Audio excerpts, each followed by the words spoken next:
In honor of our guest today, the celebrity insider for Read the Line, yo, everybody, we have Joe Idone from @TourPicks on Twitter, the Preferred Lines podcast.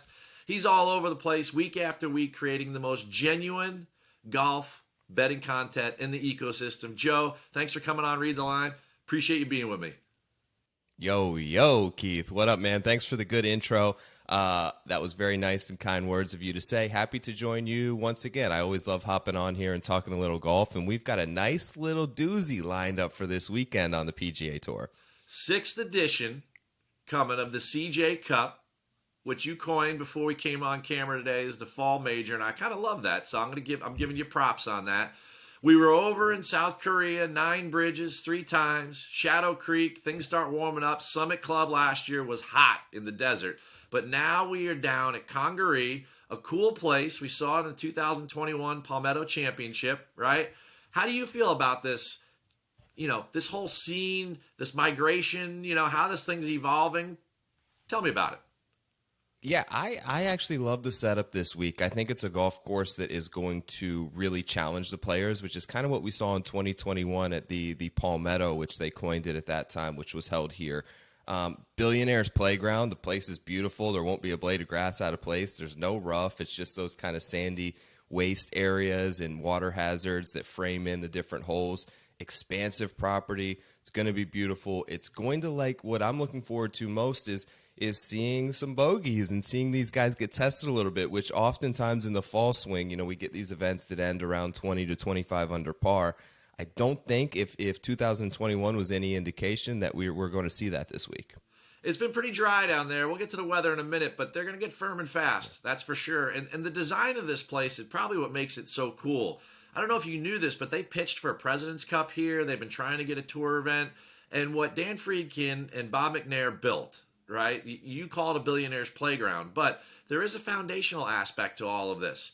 And when they hired Bruce Davidson, who's a master PGA pro, who was the famous teacher of Marco Mira, and he apprenticed under Claude Harmon, I mean, they built a really, really cool institution. And for them to kind of partner up with the PGA Tour, and they bailed him out in 2021. Remember, the RBC was canceled due to COVID.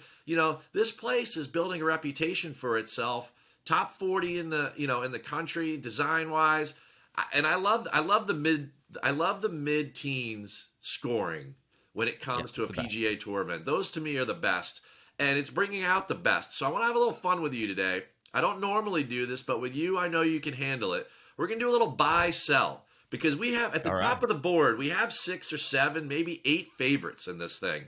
And everybody's coming in, maybe on good form, maybe on bad form. I don't know. But I know you're a jock market guy, and I know that you love these conversations. So I'm going to start with the guy at the top of the board, Rory. Are you buying or selling on him this week? Forget odds and everything, but do you like the form? Do you think that he can win?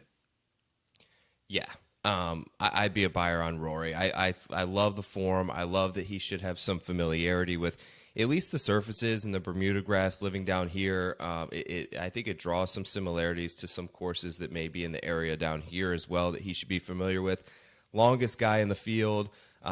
This tournament was really corollary in terms of off the tee success from what we saw at the Palmetto. He's probably still one of the top 3 guys in the field in that stat category. And just everything, he's just playing maybe the best, Keith, that he's ever played in a run without stacking those major wins. But the consistency in terms of the scoring average last year on the PGA Tour was one of his best seasons, if not his best season ever. And we see this event, like you said, maybe it's 11, 12, 13 under par. I think that really kind of plays right into his wheelhouse, and I think he's the best player in the field. Now, keep in mind, that 2019 season was pretty good by Rory, but I do believe you're 100% right there. I think what he's been doing lately, the form is even better than then. Now, you got to be smart about this. You got to diversify your portfolio. You can't buy on everything. Next guy for you, John Rahm. You buying or selling? I'd be selling on John Rahm. I think that he's going to have a much better season this year, but I'm just going to pause the brakes a little bit during this fall swing and just In my mind, I think that he's really going to kind of gear up there for Hawaii, and when he gets down into that sort of Arizona, California, I think that that's sort of his wheelhouse in terms of golf course setups, and that's where he's found a lot of his success with the wins at Torrey, and he's always played well at Waste Management. So I think when we see February, March, April come into the PGA Tour, we may see him be able to get a win or possibly even two. All right, now I've even done this. I've fallen into the Scotty trap, right? He's the number one player in the world, and I mentioned him third. Are you buying on Scotty Scheffler, or are you selling? It's hard to. I'm gonna sell on Scotty. It's hard for me to say that because I really love Scotty as a player and like to root for him. But I just think that if this was a stock and you could sell it at an all-time high right now, this would probably be the time to unload some shares and pull in some returns that you made last season. So I'm going to sell on Scotty Scheffler somewhat optimistically, kind of with my nose plugged and eyes closed, but I'm going to just be reluctant and say that some regression is maybe due this season. I really don't think we get to 4 wins again, do we? No, definitely not. I didn't like what I saw live at the President's Cup, Joe. Yeah. I did not. It was not. And that could have been maybe just a little lack of work, but I also didn't like what I saw at the Tour Championship. So I'm with you on Scotty. I'm selling 4 wins, a Masters. It could be a career year right there, and there's a couple other names. JT, buy or sell. Firm, fast, a lot of undulations, sand, runoff areas. What do you like about this? JT, buyer on. I don't know if I'm going to make that bet just given the number, but I'm a buyer on his opportunity, I think, to win this week. He's really good on these type of golf courses. He's really kind of found a comfort zone in this winning score range, like we said, 10 to 15 under par. The conditions should set up ideally for him. I think that he's going to have a familiarity there, and I think that he's got a big season ahead of him, in my opinion. So the tough, difficult conditions, he's really, really proficient out of the sand as well, which what we saw the first time this played is this was one of the more difficult courses to kind of get up and down from the greenside bunkers. Yeah. I have him ranked 3rd overall in the field, which is the best by a decent margin in terms of these top 5 players here. I like him this week. I think that he's going to play well. All right, I got one more for you. Buy or sell, or just tell me where he is. But is Colin Morikawa... Is he still Colin Morikawa? What do we expect? Remember last year, over the weekend, he shot like 0. Now, granted, it was his home club, the Summit Club, but this was a big event for him. He chased down Rory, and then now we come back to the CJ Cup, different place, but long iron play is a big factor this week, and he's the man when it comes to that, isn't he? He is. I'm probably going to be a little bit less optimistic and kind of take a wait-and-see approach with Morikawa. Well, this is not uncommon with golfers of any level, of my level, to see some sort of up and downs and peaks and valleys in their form. And I think where it really kind of affects these guys more than anyone is confidence, right? When you start to hit a couple of bad shots and you get a little bit loose with your 5, 6, 7 iron, you start to wonder, and that little bit of doubt kind of can creep into your mind and play an effect on your overall scoring average. And I just think we're going to see him have his top 3 finishes, maybe even get a victory. But I think we're not going to see that consistency maybe that we saw a year and a half ago when he climbed all the way up to the top in the world, where he was pretty much a lock to top 10, top 8, everything. He was so consistent. He was so confident. He was brimming with, smiles and was just playing with such ease. Now I think there's a little bit more of a work that's put into it, and I think that he's still kind of working through that, and he'll get there. Like we see with all these guys, they're going to have returns, and they're going to see it all click at some point, but I'm just a little bit cautious on having hit the level of consistency that we were used to about a year ago. Well, you know what? I share your thoughts. After having some fun there, I think if JT doesn't win here, I like him at the Hero too. I mean, just the setup and the way he's been playing, and I just feel like his form and how good he's hitting the golf ball has to pay off for more than just a win this year, right? And it has to be more in 2022 for him. And I think that we'll see what happens. We'll get into the outrights in a minute, but I don't like that number, so I don't know that we can go there. But I wouldn't be surprised if he's holding the trophy on Sunday. Now, this week, let's combine a little skill set needed with what we know the conditions are going to be. We're talking no wind, very little wind. We're talking very firm and fast. the place has 130 acres of sand, right? I love to look at the golf course design. I love to look at the right to left off the tee, the left to right, all the maneuvering you have to do. Are there fairway bunkers? How does this? I mean, every hole is a fairway bunker. It's a very, very kind of surreal layout, and it looks like it's going to be a little cold, which will make it play even firmer, right? What kind of skill set are you modeling out and you really weighing on, knowing that that's going to be the case? Yeah, you mentioned being proficient out of the sand. I think that it's going to play a role, as much of a role at this tournament as maybe any tournament we see all year, with just the amount of square footage that the sand covers. Bermuda grass putting, I mean, these greens last time were oil slick. I mean, they're going to be running as fast as they see them all year. And this kind of late fall, early winter, you could call it, Bermuda grass gets really quick and firm, especially given like some of these mornings are going to be in the 40s. So I think being a good putter, being proficient around the sand, and then I'm going to look at driving distance, Keith. I mean, I know that the distance on the card is one thing. It can be a little bit shocking, but I think the conditions mitigate that some with it being so firm.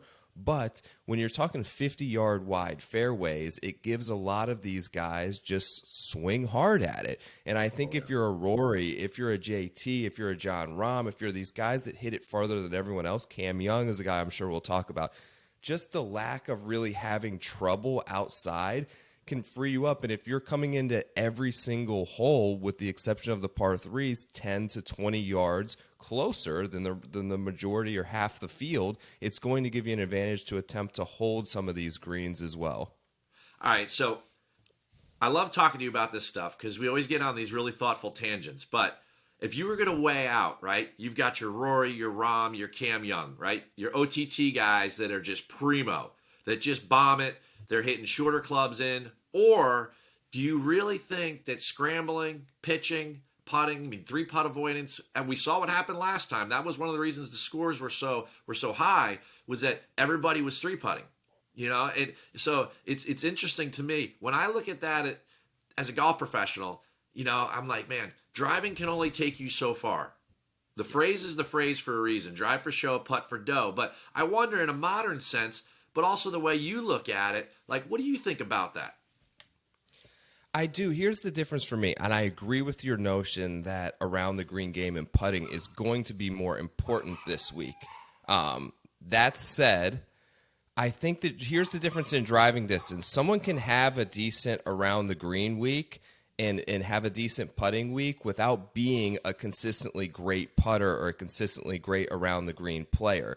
You're not all of a sudden going to see Jordan Spieth pick up 20 yards this week. The driving distance kind of is what it is. So there's a consistency level there where Rory, Rahm, Cam Young, they're going to be the longest players in the field. That's kind of more of a given than the fact that Justin Thomas or Matt Fitzpatrick is going to be the best putter. There's just more variance there, which makes it a little bit harder to predict.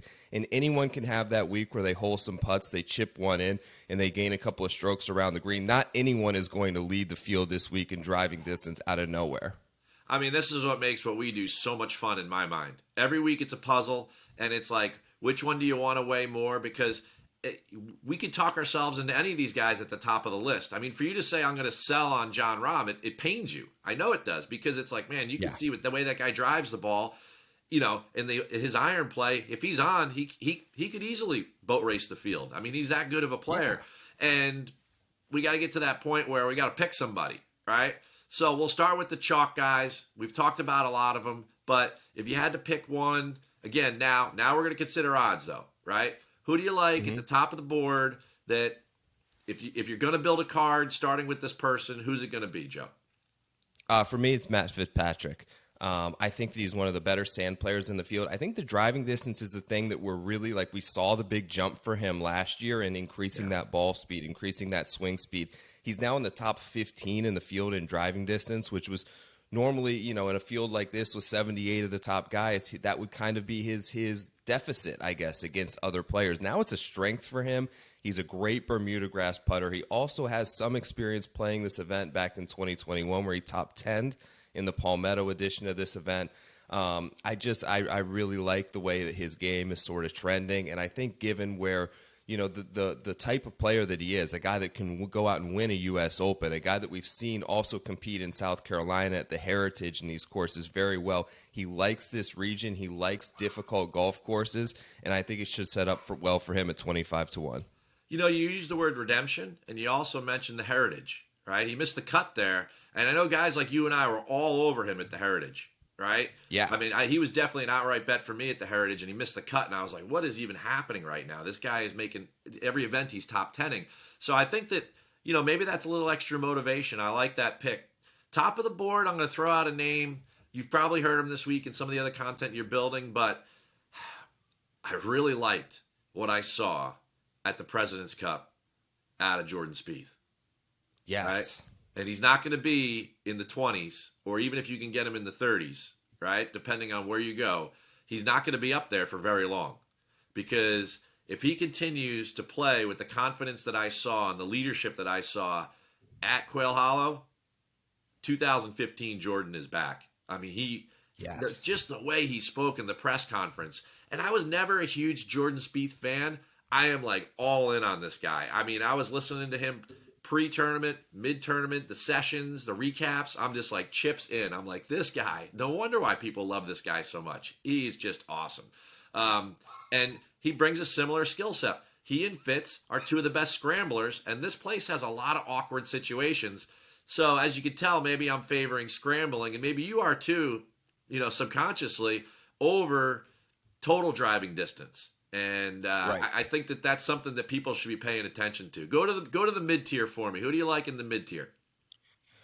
I looked at a couple of guys. I think right there, like 35, 36-1. I've got some interest in Shane Lowry. Also a really good sand player. He doesn't check that box necessarily with driving distance, but I think anytime you ratchet up the conditions in terms of difficulty, his ability to scramble, his ability to get up and down, his ability to putt proficiently on these really difficult, fast green surfaces, and also, again, some familiarity with what we've seen in terms of conditions with him playing down here in Florida. I know he plays over at Bears Club a little bit, which kind of has these sort of firm and fast, a lot of sand. He's my guy kind of in this mid-range. I looked at some guys a little bit further down, but I'm kind of in that 30 range. So Shane Lowry is one, and then Cam Young is the other one for me. Just the obvious off the tee game. I think that he's so close. He's a good putter. He's proficient around the greens.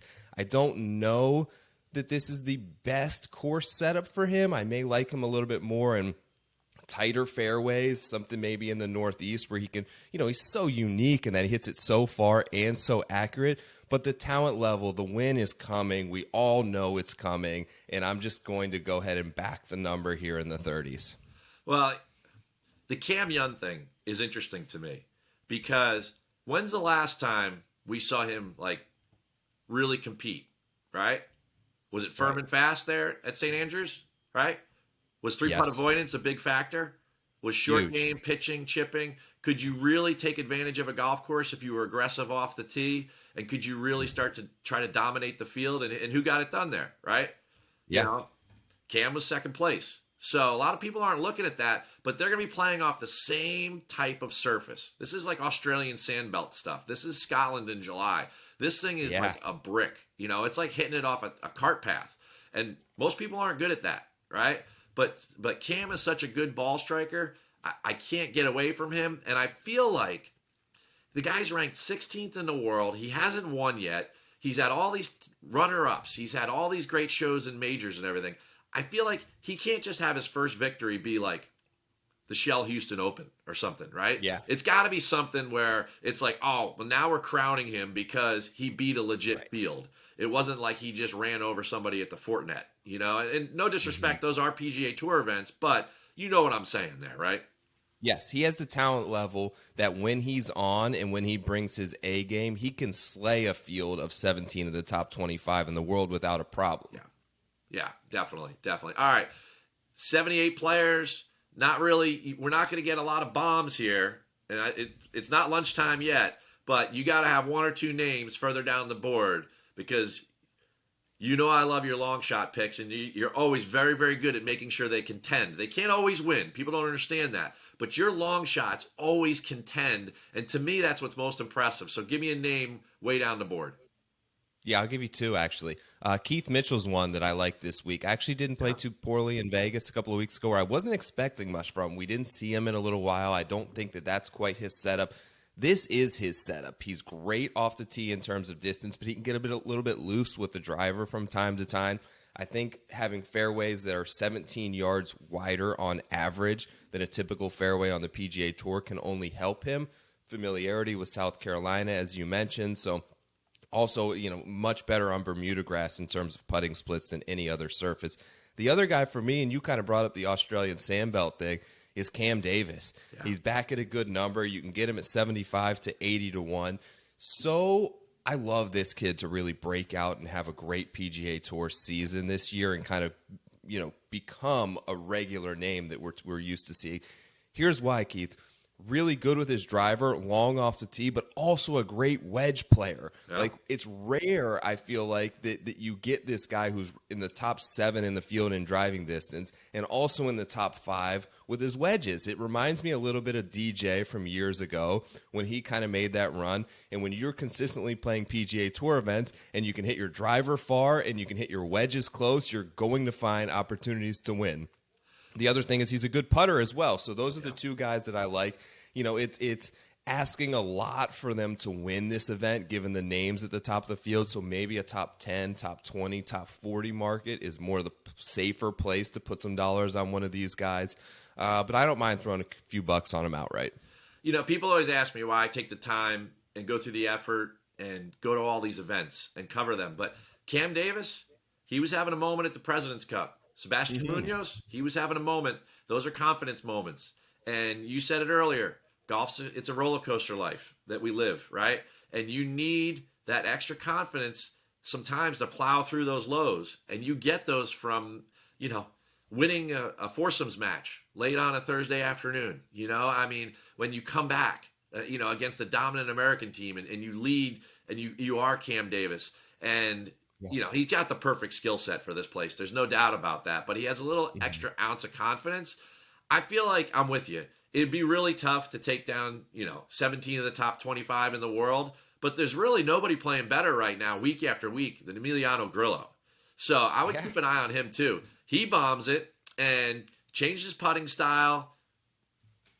The guy top 10s every week. So if you're just looking for recent play, recent form, I'd keep an eye on him as well. So let's wrap this up. Let's do one more thing. Let's get your best bet for the week. Could be a placement, could be an outright, but, could be a head-to-head matchup. I don't know. Give me one best bet. Yeah, my favorite bet of the week is going to be Matt Fitzpatrick. 25 to 1 outright to win the CGA Cup. I think this fits right in the wheelhouse of what his strengths are as a player. I think the confidence is there. I think the game is there. I think that he's improved on all the aspects of his game, which maybe could have been seen as a negative. He's flipped them into a positive. Put that together with one of the best short game putters in the field. I think that he gets it done this week. 25 to 1 on Matty Fitz. I love hearing that, man, because my best bet, Matty Fitz, top 10, plus 160. Maybe the odds move, but I just love hearing that, and I love talking to you. Real quick, tell my viewers where they can see you, where they can get your content week after week. It's so good. It's so genuine. Comes straight from the heart. Tell them where to find it. At Tour Picks on Twitter. Everything is up there from my betting card to the live streaming show that I do on Monday and Wednesday nights, all PGA Tour related, all free of charge. That's where you can find me. Feel free to reach out. I always love to engage with any new eyeballs on the account. So looking to do big things next season, and best of luck to you and everyone else out there this week. Joe, man, I can do this with you every week. The rapport is unbelievable. I can't thank you enough for being Read the Line Celebrity Insider. Thank you.